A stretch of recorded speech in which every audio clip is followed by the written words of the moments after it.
when we talk about Jesus receiving what you call the substance from his mother, the Virgin Mary, of course we're talking about his human nature. And because we're talking about his deriving his human nature from his mother, you would think that that human nature would pass along, as it is the case with every other human being, all of the ramifications of original sin.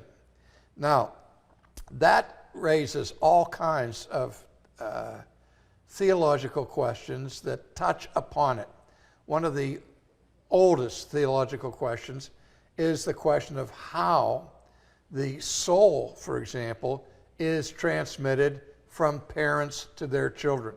And the two schools of thought of that are called creationism and traducianism.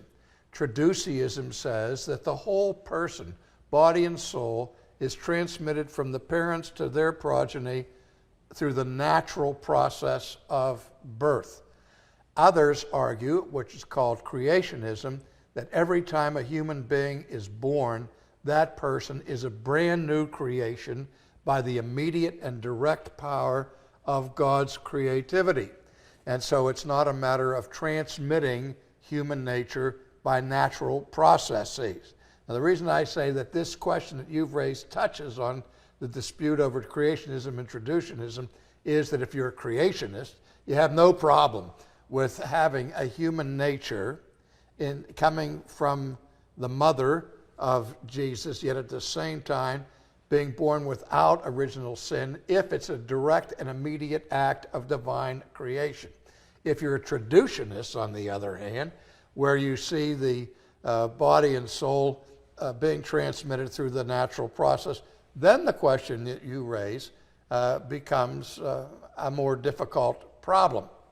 However, others have argued, particularly historically in the Roman Catholic Church, that the reason for the virgin birth and to bypass the male was not because they believed that original sin was transmitted by the male rather than the female, but rather that the miraculous dimension of Jesus' birth, being a virgin birth, was partly designed by God to interrupt the normal transmission of human nature from parents to their children in order to make it possible for a human being post-Adam to be born without original sin.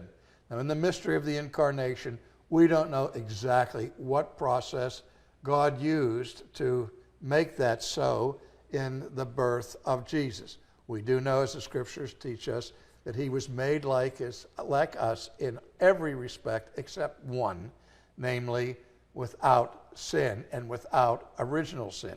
Some have argued against that, saying if Jesus didn't have original sin, he wasn't truly human. But of course, the problem with that is this, that Adam before the fall was truly human. And we in our glorified state in heaven, without sin then, will still be human. So that original sin is not an inherent necessity for humanness. So we know theologically that God could have this child born through the virgin birth from his mother and bypassing the normal process of original sin. R.C., I'm just curious, did some of the earliest church councils wrestle with that question?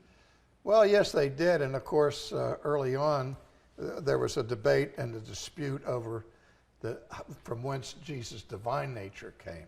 And Mary was called Theotokos, the mother of God, but not in the sense that Jesus derived his divine nature from his mother, but only to point out that the one that she bore and that she nurtured as his mother was God incarnate.